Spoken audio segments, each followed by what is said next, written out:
তেল আবিবে মোসাদের হেডকোয়ার্টার লক্ষ্য করে এবার মিসাইল হামলা করল হিজবুল্লাহ। যুদ্ধ শুরুর পরপরই এটি সশস্ত্র গোষ্ঠীটির সর্বোচ্চ দূরত্বে হামলা। ইসরায়েলি ভূখণ্ড লক্ষ্য করে গেল 12 ঘন্টায় অন্তত 300 রকেট আর ক্ষেপণাস্ত্র ছুড়েছে ইরান সমর্থিত গোষ্ঠীটি। এর জবাবে দক্ষিণ লেবাননের বিভিন্ন স্থানে নির্বিচারে বোমাবর্ষণ করছে নেতানিয়াহু বাহিনী। চলমান এই হামলায় লেবাননের প্রাণহানি বেড়ে দাঁড়িয়েছে 569 জনে।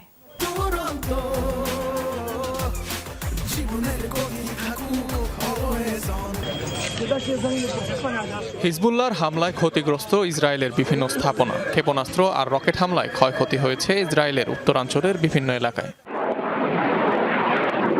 মঙ্গলবার রাতভর ইসরায়েলে বৃষ্টির মতো রকেট মিসাইল ছোড়ে হিজবুল্লাহ। টানা 12 ঘন্টায় কমপক্ষে 300 রকেট ছোড়া হয় ইহুদি ভূখণ্ডটিতে। প্রথমবারের মতো তেল আবিব লক্ষ্য করে চালানো হয় সারফেস টু সারফেস ক্ষেপণাস্ত্র হামলা, যদিও তা প্রতিহতের দাবি করেছে তেল আবিব। এছাড়াও লক্ষ্যবস্তুতে পরিণত হয় জিক্রন এবং ইয়াকভ এলাকাও।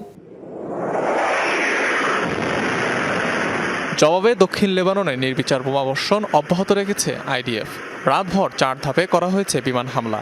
250 যুদ্ধ বিমান দিয়ে ফেলা হয়েছে 2000-এরও বেশি বোমা। প্রস্তুতি চলছে স্থল অভিযানের।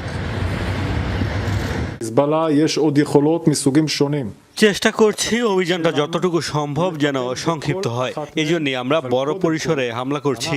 যুদ্ধের সকল লক্ষ্য অর্জন করে ঘর ছাড়া বাসিন্দাদের ঘরে ফিরিয়ে আনাই আমাদের উদ্দেশ্য। সেই সাথে হিজবুল্লাহর প্রতিটি হামলা মোকাবিলা করতে আমরা প্রস্তুত।